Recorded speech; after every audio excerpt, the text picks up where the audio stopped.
Hey everybody! Before we begin this video, I want to do 3 quick little announcements. The first one is that if I sound different, it's because I'm doing voice training, which is just training my voice to sound more feminine. It's a start, it's not perfect, and so if I sound weird, I'm sorry about that, but you gotta start somewhere.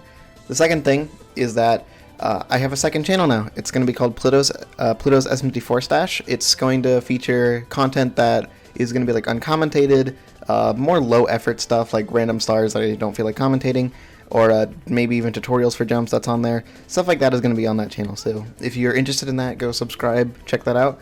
And the final announcement is that this is going to be the last Dream Edition Red Coin Star that I get off stream. I don't think it's fair to the people who are like invested in the Dream Edition grind to just get a bunch of stars off stream, and I really don't want to get the big 3 hardest stars off stream. I want to stream them.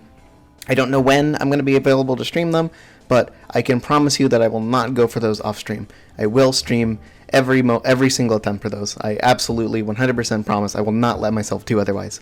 With that being said, I hope you enjoy the video, and I hope you enjoy the little editing thing I did at the start of this video, because I don't know, I thought it was cute. So, see ya!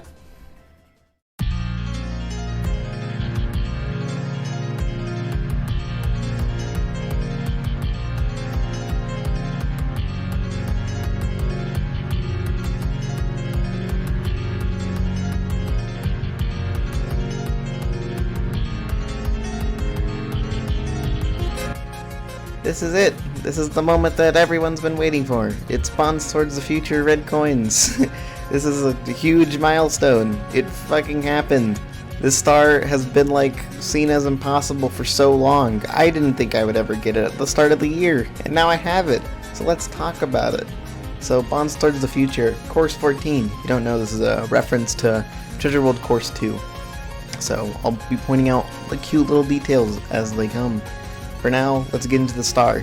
24 red coins.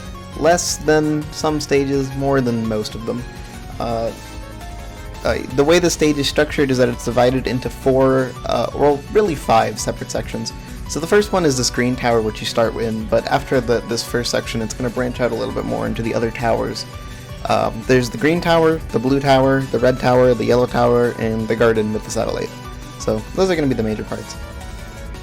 Now, the beginning is quite visually interesting. It's visually impressive and cool, so that's pretty neato, but it's actually not that difficult. At least compared to the rest of the stage. Don't get me wrong, this intro is very difficult, and doing it once took a very long time when I was starting, because the beginning of the star is actually just star 1, really. But jumps like this they're not necessarily easy, but they're pretty simple to understand. You just need to have some idea of visual cues, and you can do them pretty easily. A bit of precision here with landing on these platforms, but it's not as bad as some things that are in other stages, or even in this stage, honestly. Just gotta be conscious of that Hefo, because he's a bit annoying. You gotta wait for him like every time, unless you get lucky. Speaking of precision jumps, we have this little gem of a jump here, where you need to get this gem of a coin. Presumably the coins are some form of gem.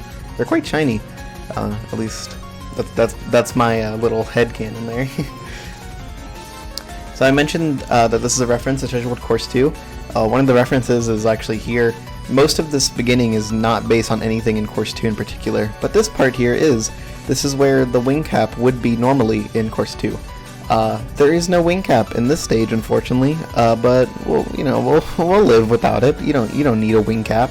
It would definitely be useful though. So why, Rambi? Why'd you do this to me? So yeah.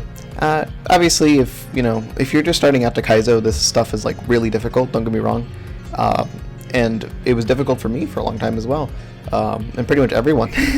But eventually, you can get very consistent at this. Is the point?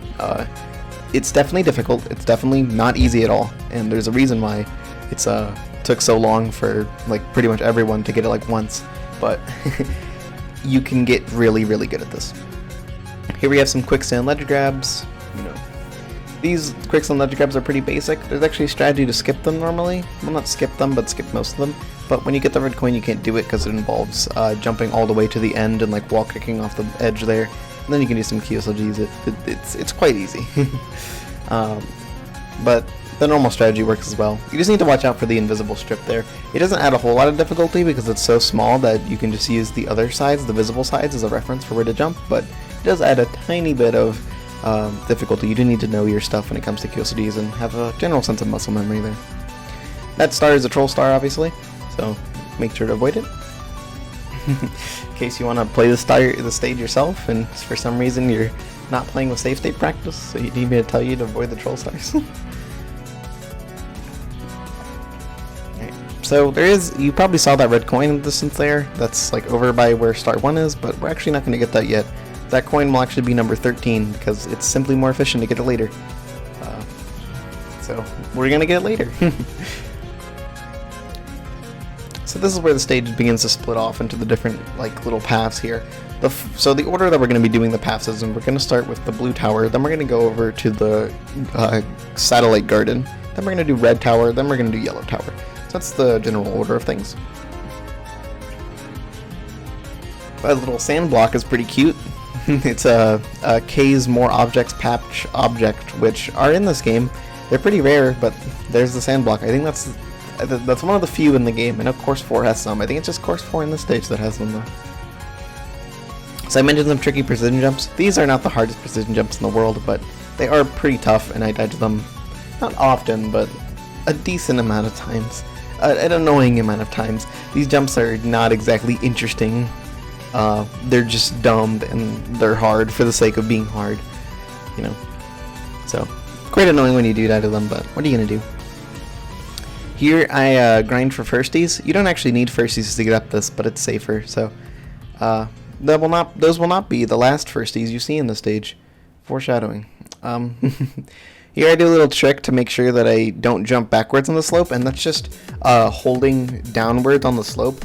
If you're holding like towards like the bottom of a slope that you're facing, you'll never do like the weird jumping backwards thing that tends to like trip you up. At least it tripped me up. I don't know if this is just common knowledge, but that's something I didn't know for a while. Now we're done with the first part of the stage, and now we're going to move on to where the stage gets difficult, so I hope you're ready, because this is where C14 Reds really begins. Okay, first hard jump of the blue tower, the satellite path, is these cones. These cones look like simple slope jumps. They're not simple slope jumps. They're way dumber. You can clip through them, as seen here. You can't frame walk up them because you can't really get in a position to do that. I'll talk about frame walking a little bit more later on when it becomes more relevant, when I actually do it. But those cones are quite tricky. You need to just have a general idea of how to do them, have some muscle memory, and towards the end I was getting quite consistent with them. They're kind of overshadowed by this jump though. Blue precise wall kicks is really dumb. There's a reason why people thought this jump was like completely not doable at all, because it's so ridiculous. There's no tricks, there's no gimmicks, there's no strategies here that makes it easier. You just need to know how to do it, and well, not even know how to do it, you just need to do it. You just need to practice it and get consistent and do it. And then you'll do it very rarely until you practice it for another like 10 hours and you'll do it again, maybe. It's really, really hard. It's not like triple invis hard like Final Tragedy, but it's quite hard. Here I go on the slope there. That's to see the heave-ho because he's out of draw distance.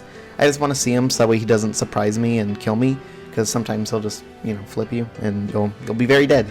So that's the big scare. The rest of Blue Tower is actually not that bad, but it's mostly a lot of knowing what to do. So it's mostly governed by cones and more so blue precise wall kicks. Those are like the jumps that like control this stage. Like, you need to be consistent at both of them, because it's not just that they're hard on their own, it's that they're the hardest jumps. Not even, well, cones isn't really the hardest jump, but blue precise is absolutely the hardest jump on the stage. They're two really hard jumps in a sea of other hard jumps, so you need to be really good at them, because they're just such a fundamental part of the stage. And if you're not getting past them consistently, you're gonna get really nervous. You're gonna be scared all the time. And it doesn't help that like the rest of the stage isn't easy. I mean, you're seeing these jumps here. These jumps aren't hard per se compared to the rest of the stage, but like I said, you need to know how to do them. For example, this jump, if you're too close to that corner there, you'll glitchy wall kick, and if you don't react to it, you'll be very dead. Those two jumps they are just, though, especially blue precise, like I said, is just so brutal. Sometimes there would be like sessions where I would just like open up the game for an hour straight and just practice that one jump, because they are just so difficult. That red coin there, where I talked about the glitchy wall kick, by the way, that's actually a reference to Treasure World Course 2. Normally there is a troll star in a box, which is pretty cute. There's a lot of references in the stage. I'll point out my two favorite ones when they come up. Well, my favorite one doesn't really come up because I don't think you'll see it, but it is so cool. These jumps right here are not that difficult, but they're pretty tough. Well, I kind of just said something contradiction. They're not that difficult, but they can definitely kill you. I think they killed me like once. You need to know how to do them mostly, but they're a lot more lenient than they look. They have a lot of wiggle room for error and just like impreciseness, which is good because doing that intended is stupid as fuck. With that 12th red though, we're pretty much done with Blue Tower. We can move on to something that's not a tower. Well, it is a tower, but it's not. We don't call it a tower. We call it satellite. But first we actually need to get off of this little blue adventure here. And the way we do that is by jumping this hole. If you remember, I mentioned that there was a red coin that we save for later as number 13. Well, if you look in the star display, we have 12 reds, so let's get number 13. There's simply just, to my knowledge, there's no other way to get back from Blue Tower here except for coming up here. So it just doesn't make sense to get that red when you can just get it now, and it's actually on the route. Otherwise, you just be doing extra jumps, which is bad. The main thing there is you need to make sure that your angle is good for the arch. You don't want it to be too strong, because otherwise you'll have to land on the slope, which is slow and potentially dangerous. More so slow than it is dangerous. There's actually a pretty interesting jump coming up here. Well, if I could ever get the arch, safety is good, but boring. So this jump here, it looks very cool. It's not as hard as it looks, but you do need to know how to do it, and it's a lot of muscle memory. There's a few jumps coming up that I'd say are a lot of muscle memory. Speaking of jumps which aren't really muscle memory, but do kind of require a general knowledge of like what to do, what to hold, when to do it, just like that last one, are the Kuromami Slopes up here. These jumps are kind of silly. They're kind of wacky and goofy. The main thing is just knowing getting burned by this Kuromami is actually a good thing. It helps you get up the slope. You just need to do it at a certain position and then just hold left. They are actually buffer left to make sure that I'm holding left, and also to make sure that I go from neutral, or not neutral, but holding up to just holding left completely in one frame. That just normalizes the setup and makes it more consistent. Here we have some frame walking. If you're a vanilla player who doesn't know why ROM hacks let frame walks be a thing, it's because keyboard exists. You can't really not have frame walking on a keyboard, so it only really makes sense to let controller players also have frame walk macros and do that. I've never seen anyone ever like say we should ban frame walking on controller, at least for ROM hacks. Vanilla is a different story, but this is not vanilla. If you couldn't tell, I mean, Nintendo makes their levels just like this one, you know. At the top of this frame walk here, you need to have a pretty good angle. Like I said, I mentioned some muscle memory jumps. Getting the correct angle here is a bit of muscle memory. If it's too shallow, you are going to not make it on the slope. If it's too wide, you're going to end up pretty much jumping direct, or not being able to see the heave-ho before really jumping. So you want to have like the perfect balance of like, you can actually see the heave-ho, but also you can make it on the slope. And that's how you make this little jump here. The heave-ho's kind of being an asshole. Heave-hos are going to be an asshole this whole attempt. So get excited for that one. I hate heave-hos so much. Well, yeah, I hate them. I love Chekias. I hate heave-hos.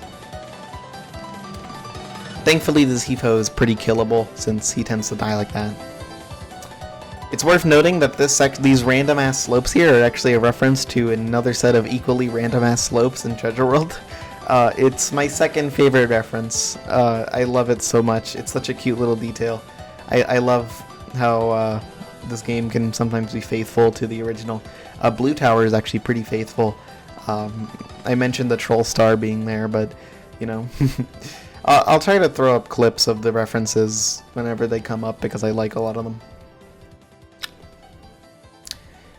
Once again, another jump that is largely muscle memory oriented. This momentum jump here, it's basically all muscle memory. You just gotta know when to jump and how long to jump. I mean, the when to jump is easiest is when you're at the edge, so you have the most speed, but then the how long to hold A is like the big question mark with momentum jumps, and what makes them so hard, in my opinion, is just like having to hold A for a specific amount of time. I actually used to play I Wanna Be the Guy fan games, that was a huge thing, but that's a different point entirely. Fun fact, triple jumps and backflips prevent you from ledge grabbing. I'm going to abuse this mechanic here to do a triple jump. That's going to let me get into this wall kick section easier, since for the first wall kick out of the triple jump I don't need to worry about ledge grabbing. You do the same in blue precise wall kicks, except in that one it's a little less of a choice because you kind of need to go into that with a triple jump. I think you can avoid it. You could like start with a QSLG, but then you would run the risk of like having to hit the perfect spot on the wall with that horrible camera. It is just not. Just go in with a triple jump, please. So now we're getting into the 3 hard jumps of Satellite here. The first one is Hedges. Hedges is kind of silly. It's a lot of... I experimented a lot with this jump. I tried a bunch of different strategies, a bunch of different, methods. Those are the same word. I tried a lot here. Mostly just to find what was the most consistent, and I settled on this. There is a bit of inconsistency here. I don't know if it's with my controller struggling to hold cardinal directions, but there's just a little bit of inconsistency with this particular jump, where sometimes you just kind of, you'll end up sliding when you want to walk on a slope. That's why I pause buffer out of those wall kicks there. It's to remove the chances of dying to them. It's simply safer. Pause buffering is, in general, safer. I like pause buffering. Recently I've been trying to do it a little less. Like, I mean, I do it a lot in this star, because this game is hard, and you kind of need to pause buffer a lot of these to get them consistent. But in general, I try to do it a little bit less, just to be cooler, I guess. I like being cool. You know, Sumbro is like the one player who like really inspired me to play a little bit cleaner, I guess. Not cleaner, but just faster. And I think I played, not like notably fast, but faster than I used to. I used to be very slow. Alright, next jump here. Triple firstie arch. I'm going to talk a little bit more about firsties later. The main thing to know about this jump is that you don't actually need to immediately get all 3 firsties. If you miss a firstie, you can save it with something I call the firstie ratio, which is a term I made up, which I don't think anyone else has ever used. But I'll explain more what I mean by firstie ratio later, because there's going to be later parts in the star where firsties are a little more relevant.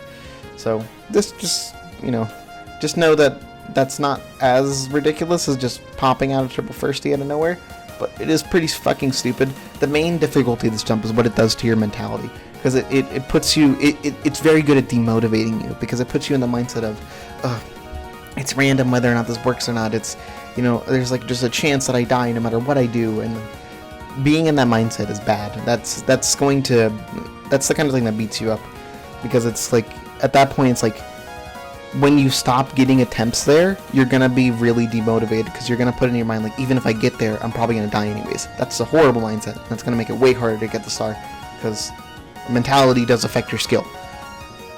Last hard jump of Satellite here.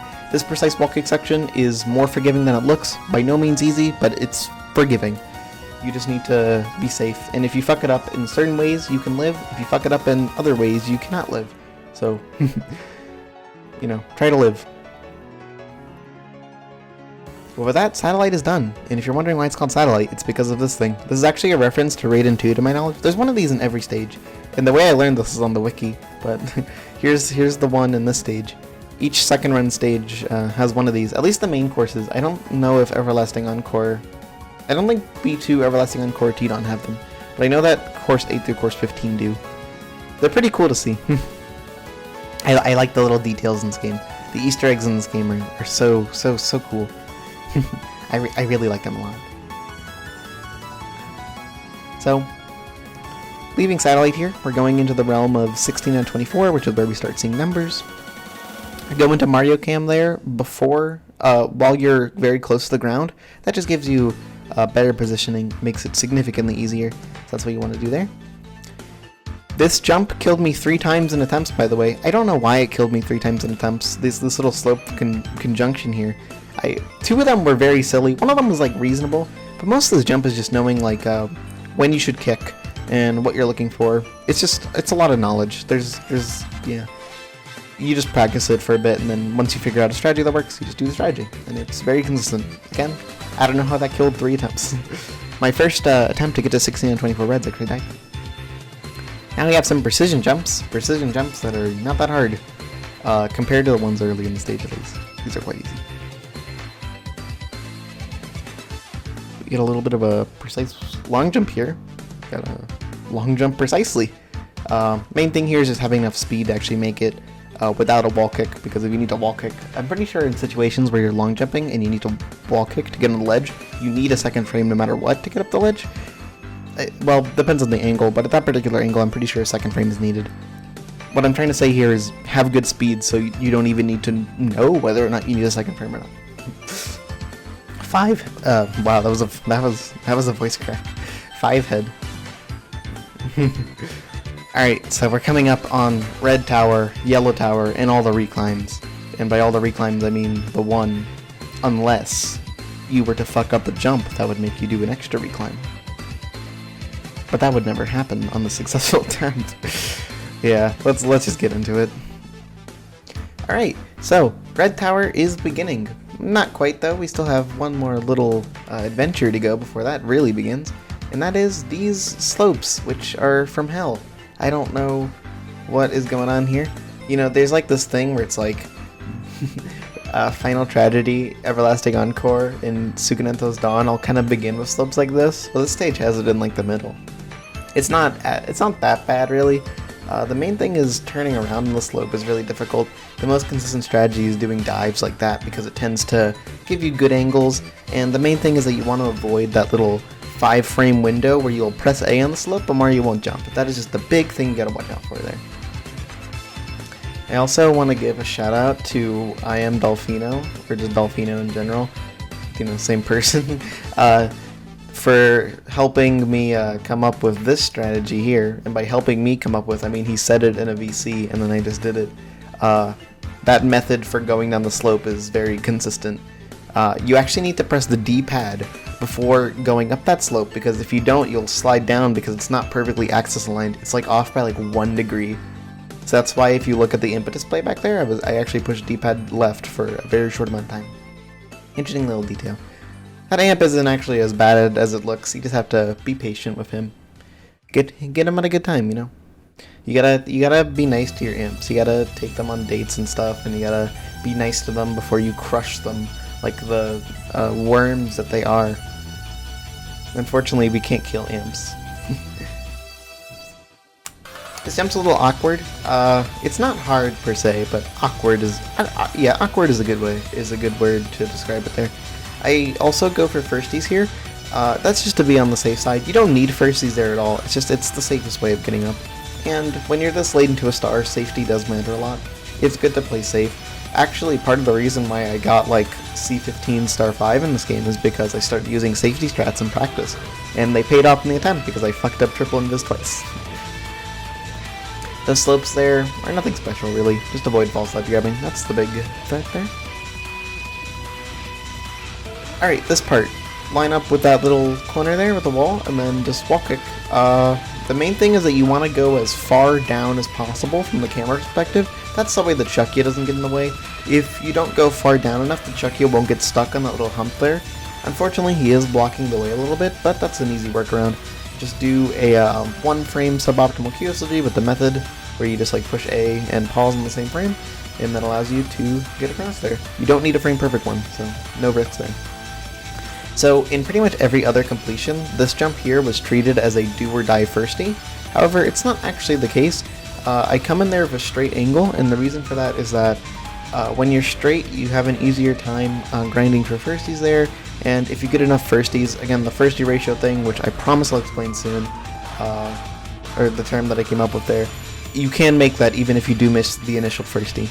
It's a bit of a, not a new thing, I don't know if it's a new thing I came up with, but it's the most consistent way, and it drops the firstie count in the stage from like 5 to only 3, which are the triple firstie arch ones.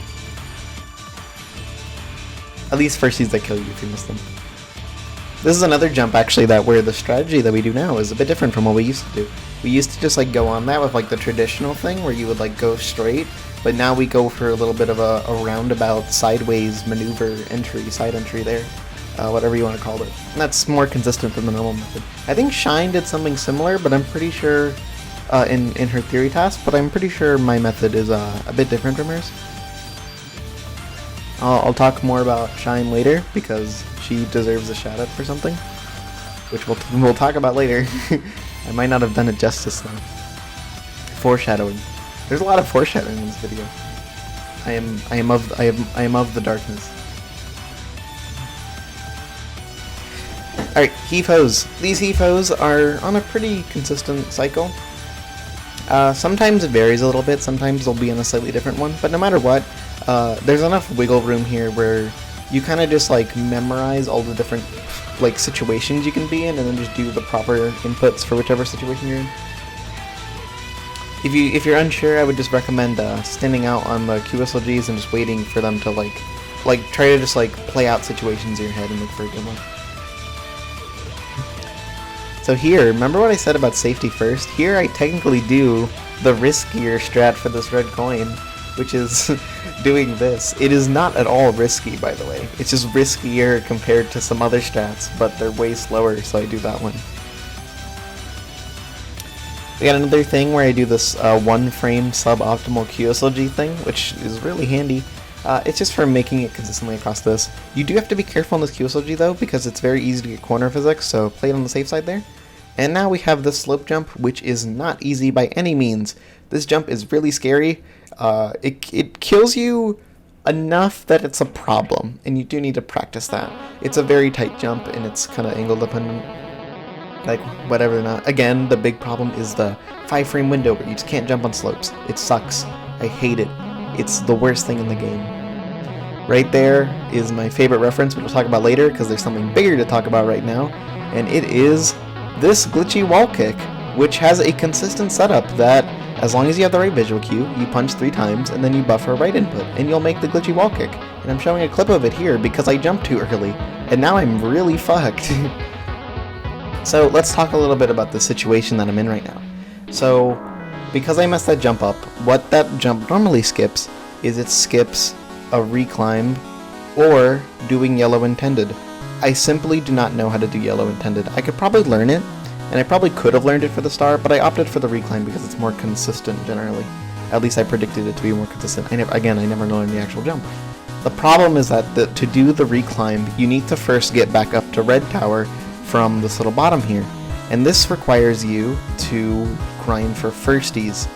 The problem is that these walls are really far apart, like really far apart. If you miss one firstie after the first one, you'll generally be pretty fine because you won't have to worry too much. But when that happens, you are very much not fine. Every single missed firstie here is really bad because it's a lot of firsties you'll need to do. And compared to other players, I am not that great at firsties. It is just not my strong suit in this game. It's just not what I'm amazing at. But you know how firsties are. Sometimes you have good firstie days, sometimes you have bad firstie days. And apparently today was a good day, so despite all of that, I managed to get back up here. And then immediately after that, I managed to just clutch out the 6 firsties in a row needed to get up here. That is a bit of a miracle, I can't lie. That is absurd that even happened. But that introduces another problem, because now we're over one hurdle, but there's another hurdle that's a bit of a problem, and that's nerves. I've said in the past that I tend not to be that nervous, but recently, Dream Edition's been getting really hard. I mean, it's been really hard for a very long time, but recently it's been getting extraordinarily hard. And the harder the star, the worse the nerves, because you put in your brain that, like, when I get the star, it's going to be amazing, and more amazing, and more amazing the harder the star gets. And that makes it really hard to control your nerves. And when you make a mistake like that, and then you come back from it despite all of the odds saying that it's not going to happen in an attempt, that really messes with your nerves. And at this point, I was really nervous to fuck it up. And I don't know if this star really taught me anything about nerves, and I don't know if I could even articulate what I learned about them. But in this star, I was able to control my nerves better than most others, because usually once I get to a certain point with nervousness, I've kind of like reached like a lower bound almost. Well, not a lower bound. It's like a limit to how low they can go. So like, you know, in RR, it's like I wanted to calm my nerves at the end of RR Reds, but I really couldn't because I like at a certain point, it's like I can't calm down. I just need to go. And that caused problems because that's part of the reason why I died at Thins twice with 25 Reds. And in general had like 8 25s, wasn't it? I think it was 8 or 7. I think it was 7, I think. I can't even remember. But that's rough. That's really rough to go through. And those nerves are hard to deal with in an attempt. And recently I've been getting this thing where my hands kind of go numb, and it's super hard to play well under those conditions, especially in a stage where the precision matters a lot. But somehow, like in this attempt, I was just able to control it better. I got to that nervous point that like caused me to die at the end of RR, and then I just managed to control it, and my nerve just went down, and I just like, this point here was the peak of my nervousness. Everything after this was, it fluctuated a little bit, obviously after like all the hard jumps, you know, there were spikes, but I was able to control it, and I was able to play well. The main things that I was telling myself were 2 things. The first thing is that regardless of if I die or not, it's not going to matter that much because I can just do it again. And that's true. Like, no matter what star it is, if you've gotten there once, you can do it again. And if you have the willpower, you're gonna do it again. And the second thing I just told myself was just like, you know, you've practiced this all. There's no reason why you can't do it right here, right now. There's a good chance you don't. It's hard, but it's doable. And if Dream Edition has taught me anything, it's that if there's something that I really care about and it's doable, I'm gonna do it. Because I care enough about it to go through with it. And I think this star is kind of like the embodiment of that mindset for me, because wow. Well, the extra reclimb's almost over, so I'm going to talk a little bit about my favorite reference in Dream Edition. This part right here, this ending, is actually the end of the Koopa race in Treasure World Course 2. Behind the Koopa race in Treasure World Course 2 is a troll star, and that troll star is still in this version of the level. I might show some images or clips, I don't know, but I mean, it's there. There's still a troll star behind the red tower star, and I just think that's my favorite reference in the stage. I love that so much. It's such a cute detail, and I just love how Rambi always puts that in this game. There's so many details like that in this game, and just like this stage is probably my favorite when it comes to references, though. That reference, when I saw it, just like I was having a bit of a nerd attack. Okay, so now let's talk about this jump that's coming up here as soon as I get this arch. That's really fucking stupid. And when I say fucking stupid, I mean this thing is like dumber than I am. Okay? This thing is so bad. So, this is a precision jump where the slopes here are super fucked up. They have kind of janky collision to start with, but also they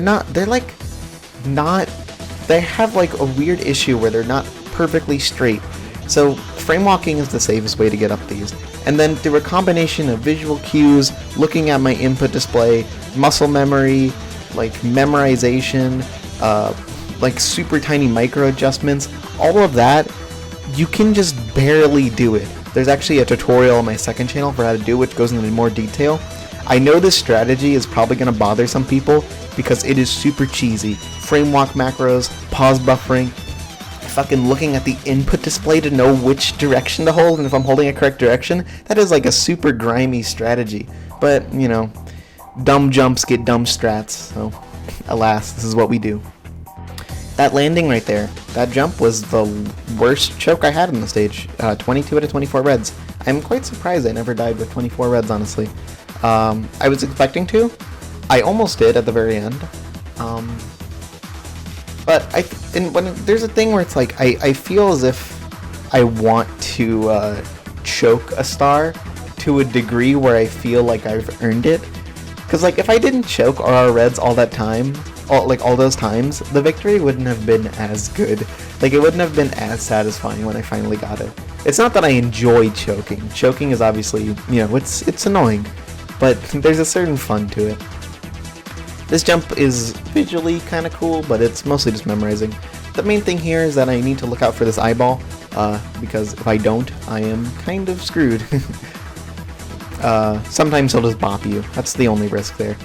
So, don't take risks when you're this late into the star. Now it's time for me to finally explain the firstie ratio concept I talked about, and it's pretty self-explanatory, honestly, but I still want to talk about the nature of grinding firsties. So here's the thing with firsties. Firsties are kind of inconsistent. I still err on the side that they're luck, but I think I'm starting to realize that they are. There is a large skill element to them. I'm just a salty baby.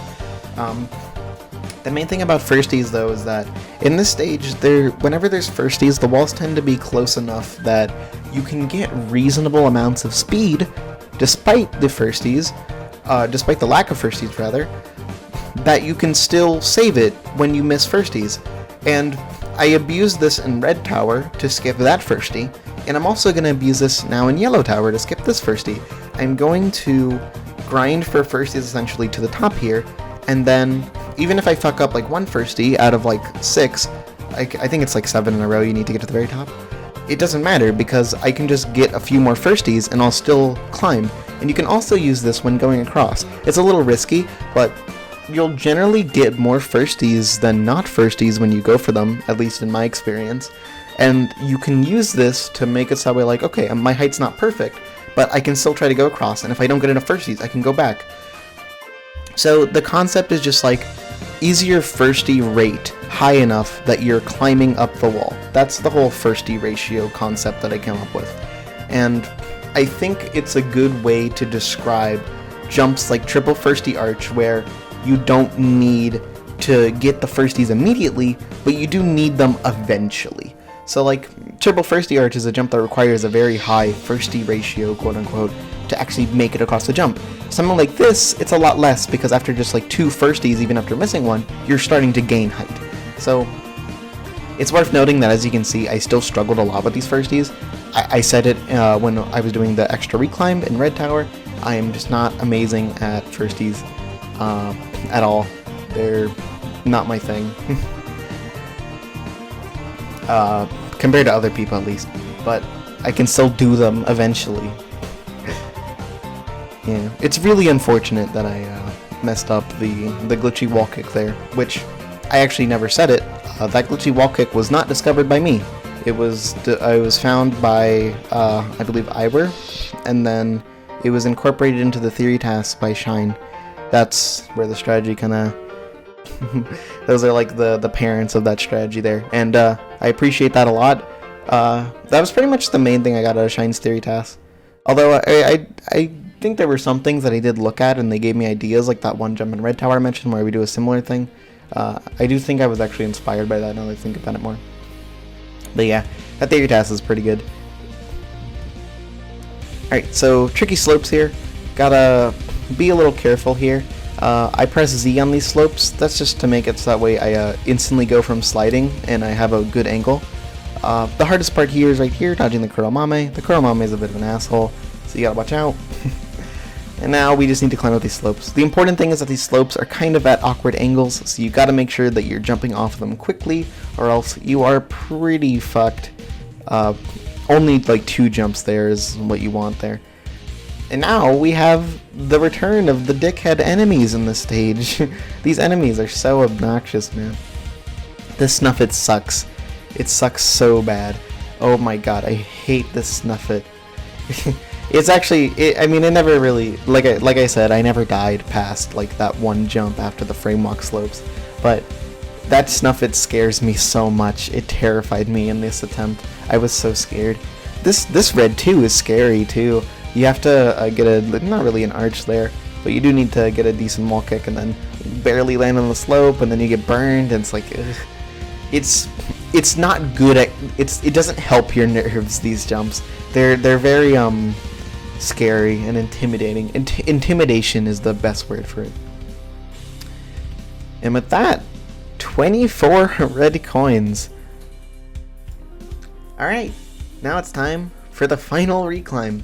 Or the only reclimb, if you're not an idiot who messes up glitchy wall kicks, because, I don't know, apparently glitchy wall kicks are free now. You know, my grandma can do them, apparently. At least that's what she told me. But anyways, now that we're on all the jumps that we've seen before, and I've talked about nerves and stuff, I think now would be a great time to talk about how I feel about this accomplishment as a whole. And I'm just going to cut to the chase here. I love this accomplishment. I'm not the biggest fan of the actual star. There's some things that I don't love that much. And I'm not a fan of the firsties. I will say, I enjoyed this way more than I was ready for. I thought that this was going to be like a kind of miserable grind. I thought it was going to get really tilted at certain points. I thought it was going to make me kind of upset. Not in like a super angry way, just like I'm annoyed, let's stop playing for the day way. That's the kind of thing I was worried about in this grind, but that just didn't happen at all. I honestly enjoyed most of it. The biggest thing that I didn't really like was the intro, because it's, compared to the rest of the stage, it is significantly easier, and that kind of made it mindless after a certain point. But I did pretty much every single attempt for the star I did with a VC, with a friend, or multiple friends. So, you know, we mostly just used the green tower as an opportunity to talk about whatever without having to worry about the attempt's quality. Which, in its way, is a way to have fun, right? It's just, you know, I would have preferred something else. But in terms of difficulty, this accomplishment is bar none the best thing I've ever done. It's not like it's completely overshadows RR Reds and C15 Star 5. No, those three, the holy trio of RR Reds, C13 Reds, C15 Star 5, that little bundle there, I don't know, that gift basket. How many different ways can I say that? That trio there, those are like the 3 stars that are like super impressive, that are underneath this, that I'm super proud of. And like, you know, like depending on my mood, I'll like change which one I think is the hardest of the 3. But this star stands like, it's not like head and shoulders, it's more like just the shoulders above those 3. That's how I feel about this. It is definitely the hardest thing I've done. And it'll probably remain that way in a while, because the next thing on the chopping block would be Everlasting Encore. That is things that would be harder than this, because my actual next plans would be to do Night of Doom Perfect Run. I want to do that next, and then after Night of Doom Perfect One, I want to try out Mario of Heaven, see what that's all about. It looks pretty fun, and like I said, I have a second channel now. I said it like the beginning of the video. I'll probably throw some like progress for that on there. I want to use the second channel as an outlet to post like a bunch of other stars, so you know, maybe there'll be some E6 stuff, although the remaining E6 stars are probably all YouTube channel worthy, or like main channel worthy, because they're so hard. Because E6 is a hack I want to play, because like it's something that's in my mind like almost constantly. I don't know if I'm ever gonna beat it though, because it's so dumb, especially like the ending. Like, maybe one day. It's worth noting that the heave-hos right there almost murdered me. I got pretty close to dying there. That would have been tragic. But yeah, those are my plans for the future. Like I said, Everlasting Encore Reds will not happen until I can stream it. Tidon Final Tragedy Star, that's like, I probably won't stream that, but who knows. I don't know what the future is going to be. I'm not going to say anything because I don't want to set people's expectations or anything in case like I don't meet them. Just know that whenever I continue streaming, it's going to be when me and the people around me think that I'm ready for it. So I can promise you that, but I can't promise a date. So, Everlasting Encore Reds, it'll happen whenever that happens. But I'm looking forward to it. I mean, Everlasting Encore, it looks kind of stupid, admittedly, but it's a cool stupid, you know? I don't know.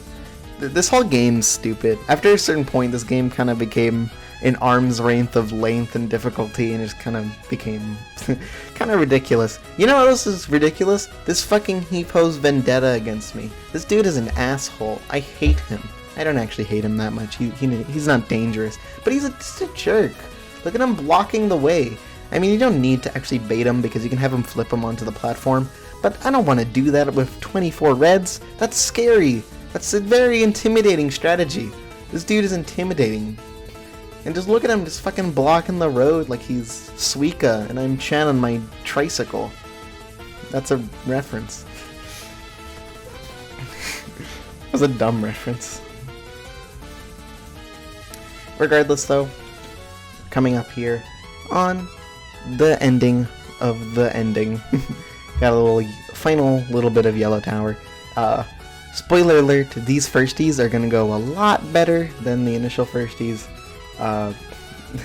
The first ones I spend like, what was it, like a minute or two like fucking them up. Here I just generally like get them almost immediately, and it's very nice. But yeah, this is actually it. I'm not gonna lie, when I got the star, it took a while for it to really settle in how insane this is. I wish I could have uploaded this sooner, but you know, parents, they don't let me use my computer on weekdays, so I got this on a late Sunday. Editing took a while because I wanted to make this just the best video I could. I mean, there's like the voice training thing here, and I don't know. I wanted to do that because I think it was. I want this video to just be like the diamond of my channel here. I'm really happy with this. I don't know. I just love this. I hope you enjoyed it as well. I'll switch back to the raw audio now. See you guys then. Bye.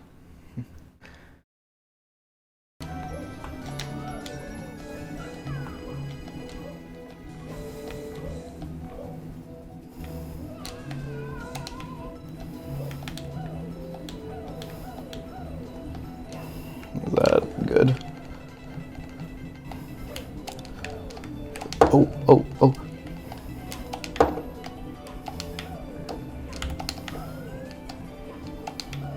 I should be dead, by the way. Or at the very least reclaiming again. But I'm not. But I'm not. But I'm not. You're not. I'm not. You're not. I got it.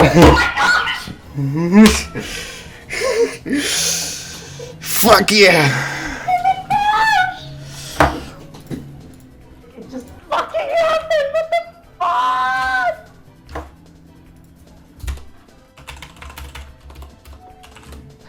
Oh wait, I can't send that image. That has our DMs. Oh shit.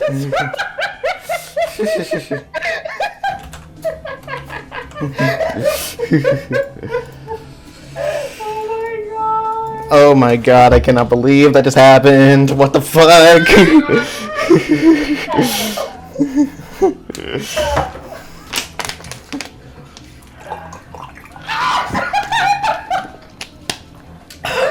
I'll let you pop off.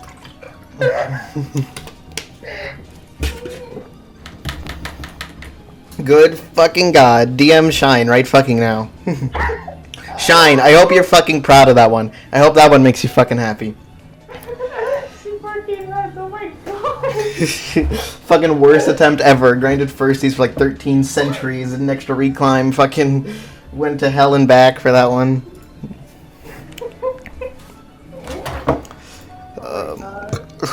Holy shit, I can't fucking believe it, dude. I said I would play the video. I gotta play the video now. You do.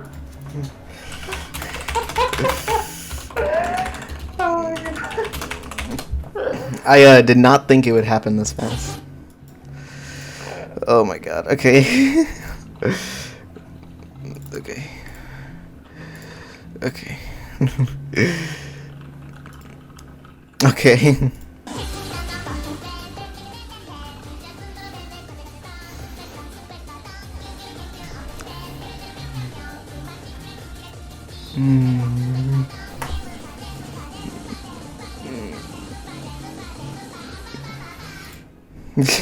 I can't fucking believe it, dude. Holy shit. Oops, I accidentally removed my mic. But because like my hands are so shaky right now, dude. Holy shit. I can't believe it, dude. Holy shit. Should I just end recording now? Man. Holy shit, dude. Oh my god. I did not think that would happen so soon. I didn't think it was gonna happen today. We're Filipinos so much. Oh my god. I'm gonna miss the stage so much. This was so fucking fun. I'm pinging Andrew. You fucking should. And Brianna. I'm ending the recording. Oh my god. Oh my gosh.